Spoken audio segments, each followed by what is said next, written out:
Vous avez beaucoup effectivement fait évidemment pour le niveau des élèves, notamment effectivement à l'école primaire.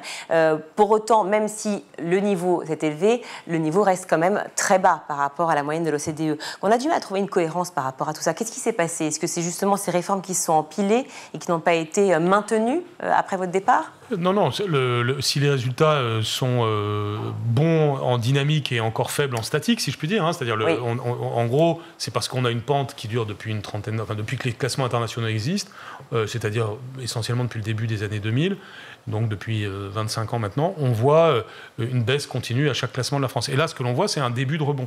Donc au début d'un rebond, vous êtes encore, c'était évidemment vous êtes parti de très bas, essentiel, on part de bas, et donc il faut maintenant remonter. Alors, dans ce qui nous a aidé pour le rebond, il y a le fait qu'on a fermé moins que les autres. Par exemple, ce que mesure Pearls, c'est le fait qu'on est le seul pays, nous la France, avec le Portugal, non seulement à ne pas avoir régressé pendant la crise sanitaire pour le niveau de lecture des enfants de 8 ans, mais même d'avoir connu un début de rebond. C'est énorme, parce que ça prouve que non seulement il y a eu de bonnes choses en fermant le moins possible, mais en plus, un certain nombre de mesures ont permis de progresser malgré tout pendant les 5 années en question.